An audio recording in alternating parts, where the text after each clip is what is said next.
What's up, disc golf world? A lot of your favorite players are here in Tallahassee this weekend, getting ready, warming things up for the Disc Golf Pro Tour that starts at the end of February. We got the Tallahassee Open coming up here at the beautiful Tom Brown Park, and I'm about to show you guys how this track's playing. Let's get after it. Hole 1 here at the incredible Tom Brown Park is 355 feet, plays gradually down the hill, mandatory tree on the right, out of bounds, on the right side at about 20 feet, as well as behind. Left side also out of bounds, so essentially that Florida Peninsula hole starting off here in Florida. What more can you ask for? A little bit of wind today out here. You can see some tornadoes going on. I'm gonna go Artemis off the tee. Focus on really hitting it flat, maybe even a touch of turn in this tailwind.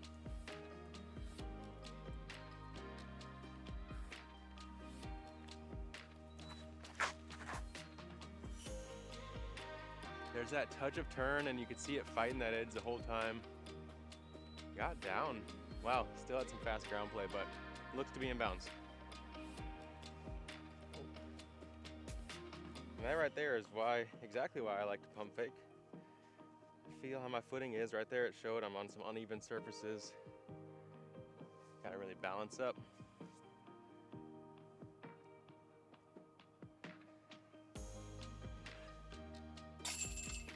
Ooh, let's go. Long C1 to start it. That's how we like to do it. Artemis off the tee, bloom on it into the B. Hole 2 is straightforward, although it does truly suit the slight flexing backhand for a right-hand backhand player. That's the biggest way, the biggest gap to fly. Dead straight, you can definitely get there, but you gotta kind of test those late trees. We have right to left wind today. This one's in between that mid-range or long putter distance, but I think with the medium height ceiling and the right to left, I'm gonna play my midi, focus on getting a little bit of turn out of the hand.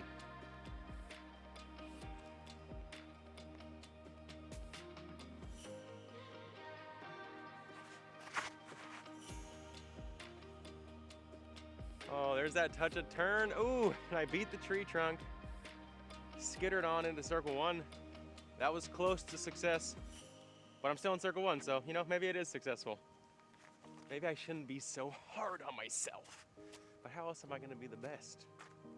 Not being easy.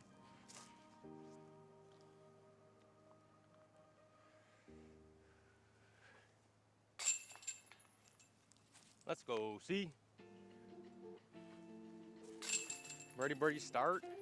Man, I worked out them old legs yesterday, and I hit that one where you like stand on your tippy toes while you squat. Work them quads.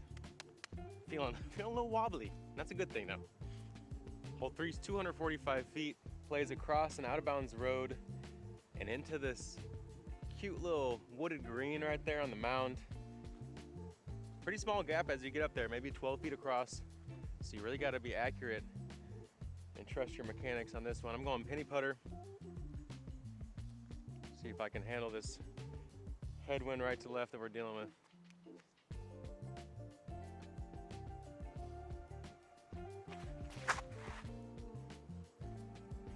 A little turned out of my hand, but I slid into the gap, and I'm putting probably about 27 feet. Let's take it and run with it.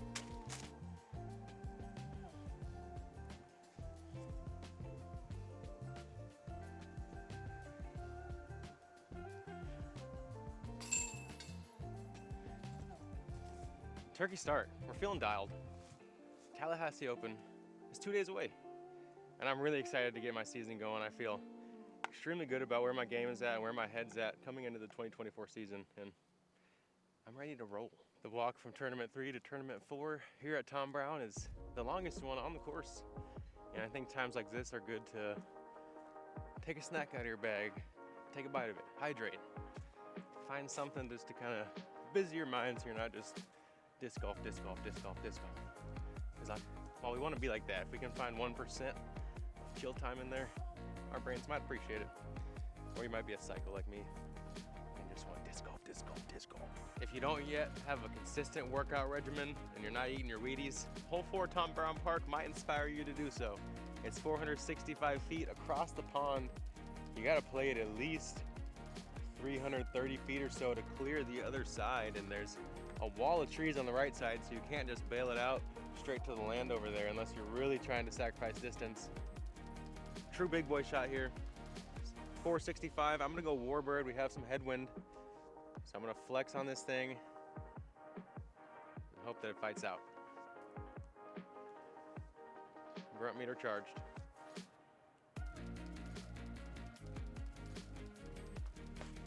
Hey. It's not quite turned enough. I was thinking the wind might be doing more than that, but honestly, a C2 jumper on a hole like this is totally fine. Tom Brown's one of those courses where there's a handful or maybe more of holes out here that are true bonus shots. If you can get a birdie, you're gonna grab a stroke on 90% of the field, but you shouldn't lose sleep over par on a couple holes out here if you're trying to score consistently and not overstress yourself.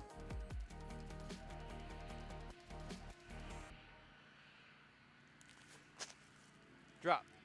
Oh, that headwind kept me up. At least I wanted it. Dark horse blind tap in.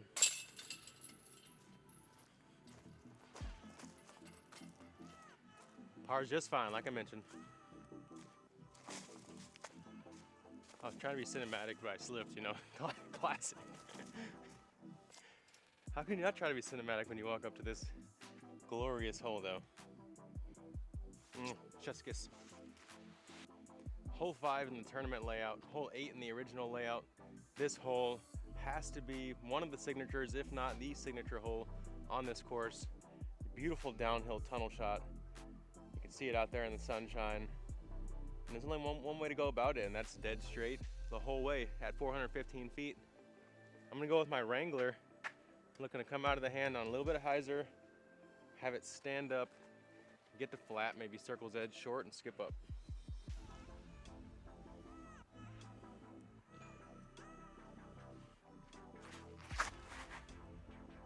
A little wide and too much hyzer. Can I get a lucky knockdown? All right, I'm gonna be on the left side. Should be scrambleable. This is one of those holes you wanna score on it because you're gonna write home to your grandkids about it on that postcard that you just took a picture of. But if you don't, it's okay. Move on, don't be upset. I think the reason I missed my tee shot is I tried to focus on throwing it at the basket versus getting it down low into the fairway, knowing that on a downhill hole, eventually that disc is gonna have time to fade, even if you get the nose down.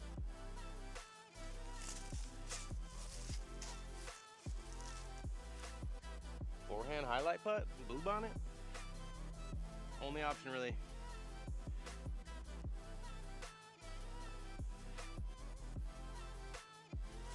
Well, it was soft enough to slap a baby at least. And I take another par. A little bit of slowing in the sails, but this is a stretch of the course where that's typical. So no need to panic.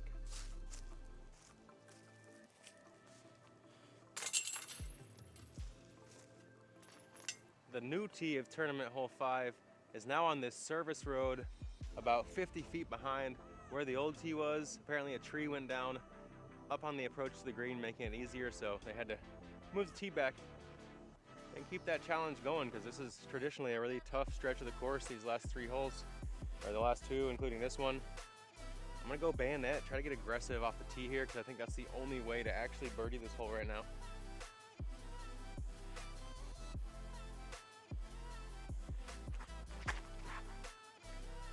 Hold a little turn for me. Oh, I caught the tagged a tree trunk, but I'm honestly okay with missing up to the left side of the fairway as long as I can clear that large leaning trunk. It opens up some of the approaches. The place I got to might be able to throw a hero shot for birdie, or I can just pitch up, take another par, move on because my score's still sitting solid. My shot ended down in this little drainage run right here. If I would have cleared that last tree trunk I hit and got in front of this drainage run, I would have had a real solid chance of birdie, but now I got a bit of a madman's chance, but I'm feeling a little batty today. So I'm gonna go with my straightest spur and try to rip a little standstill flex forehand up there. I think worst case scenario, maybe I hit that little magnolia tree. I don't even know if I can get enough power out of this stance really, we'll see.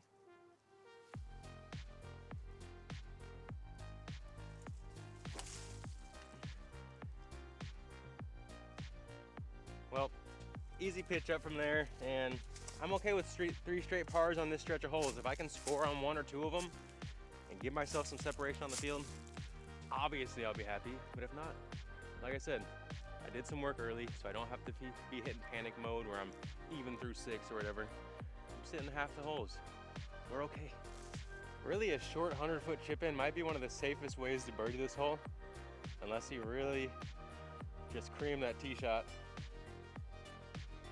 Left to right, gonna pull this out of the air. See if we can adjust.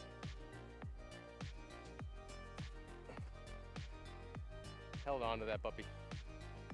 It'll do for par, and that's okay. On to the next hole, where now birdie's back on the table.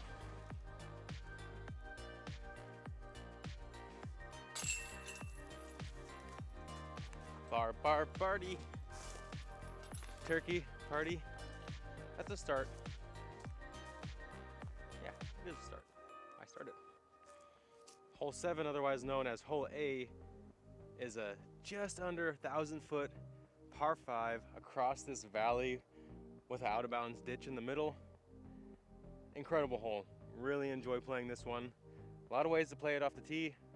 Most people prefer a forehand or a straight shot here.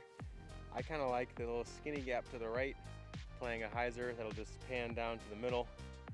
But as long as you keep it in bounds on this first shot, you should be able to score yourself a birdie with 2 more good shots. Huge arms might try to clear that creek off the tee, but it really doesn't gain too much advantage. I might try one on my second shot just for you guys, because I love y'all. But I'm going Artemis down the right side. I know I can't go long with it, so I'm just gonna hit it flat, hit it hard.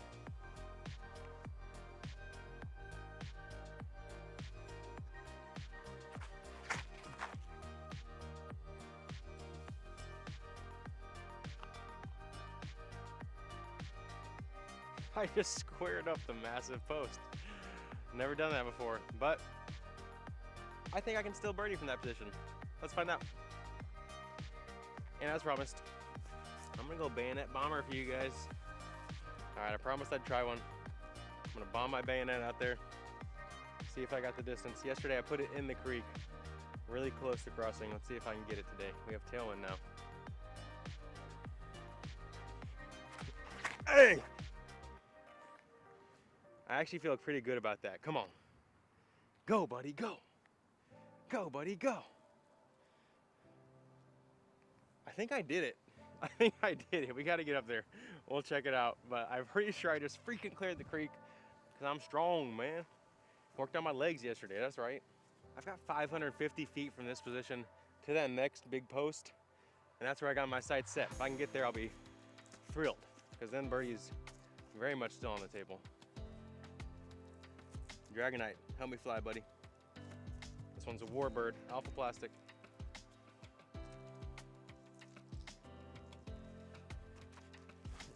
Hey! Watch out, car. That thing is fighting, holding the angle, and boom. Right there behind the post on the right side. Birdie still on the table. Don't panic, you guys, even if you hit the one thing in the middle of a massive fairway. Keep on chugging. Focus on the next shot. That's what Calvin Heimberg told me. Turns out he's decent. There you can see it. Hanging out in the grass for bayonet. But that's the first time I've ever cleared here. And I've tried a few times, so. 31, strong as ever. Who said you can't be your best self in your 30s, y'all? Shh. I've got essentially a 300-foot shot in to the green. It's about 270 feet, 30 feet up the hill. Something good to note is that it's 230 feet from that pole to the basket. So, good landmark to have on this hole. I'm going midi, pumping it flat down the left side gap.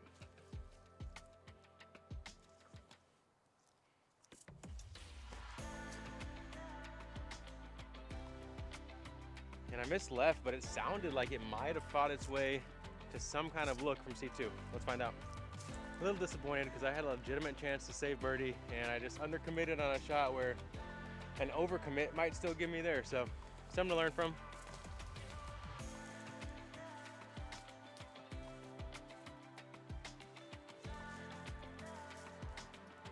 See if I can finesse this Annie line that I see.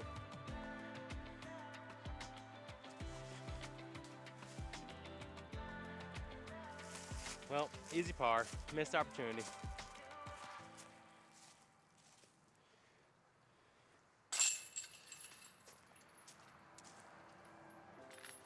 If you're still here hanging out, I really appreciate you guys, and there are a couple ways that you can support me on my tour this season. The first is going to be at LoneStarDiscs.com. We're going to have some Tour Series discs coming out really soon. You can also use code CLOVER20 to save yourself 20% on the website. OTBDiscs.com also has a code Connor that's going to save you 10%. Or no, that one's for free shipping. That's a pretty good deal right there. Go stock up on some discs. Make sure that you get the most out of that free shipping. And over at Discology, you can use code Connor to save 10% on one of these Icon bags that I've been honestly loving. It's wearing so comfortably, carrying 28 plus discs. I've got extra batteries, I've got water, I've got first aid kits, you name it. I have way too many things in here, and it's still on my back so comfortably. Try one out yourself to find out just how good it is. Hole 8 at Tom Brown Park in the tournament layout, otherwise known as Hole C, is probably that second signature hole. Honestly, these last four really bring kind of signature vibes to me. This one though, you can see why it is. Plays down across a creek, through a tight tunnel, into an open field, and then it's gonna play up a hill, across another creek, onto a mounted green. Just an incredible hole. I'm gonna jam on my Dos X and the Alpha Plastic off the tee here, and really just focus on committing, getting through the gap. Anything after that is a bonus.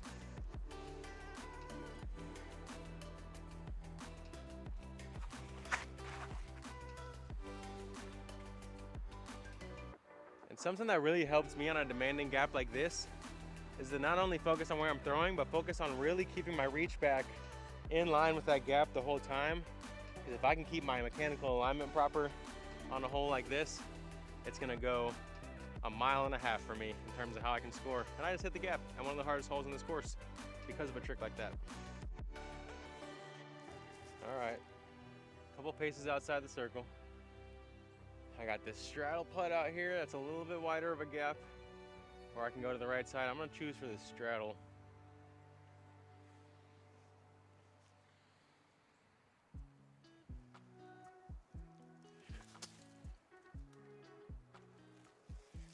Oh, had the line, had the want.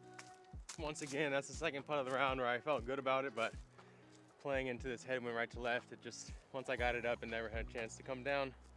So gotta aim a little bit lower next time.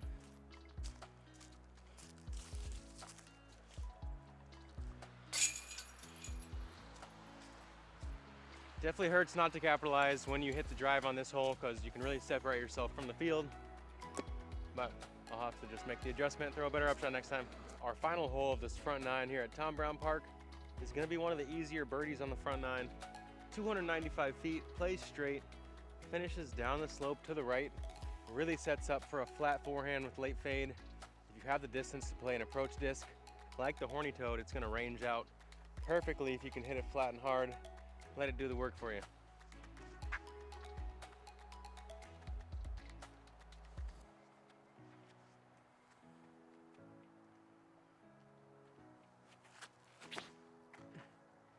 There it is, flat, hard. If I can just beat those trunks and filter down.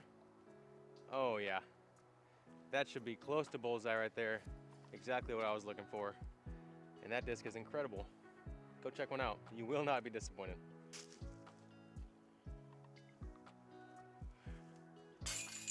Whew.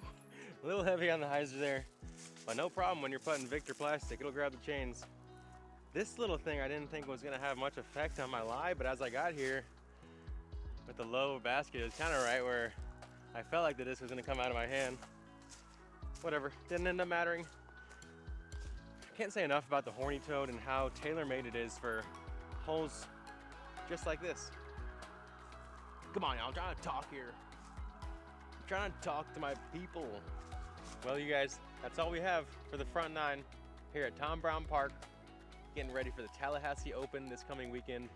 It's gonna be my first tournament carrying my Lone Star bag and wearing Lone Star proudly on my chest and on my back, and I couldn't be more excited to get out here and battle it out. Special thanks to Lone Star Disc, OTB Discs, Discology, and Gorilla Disc Golf. That's right. I'm gonna be having some jerseys coming with Gorilla very soon. So as we have some more info on when you guys can get your hands on that, I'll be releasing those to you. And also maybe some special run of discs with Gorilla. They just dropped their flagship disc, the Silverback, a stable to overstable distance driver that I've heard a lot of good things about. I got some coming in the mail to me soon, and I can't wait to show you guys. If you still got an appetite for more Tom Brown disc golf, head over to the back nine. It'll be posted very soon, maybe right after this. I'm not sure. Depends how quickly I get it done, y'all.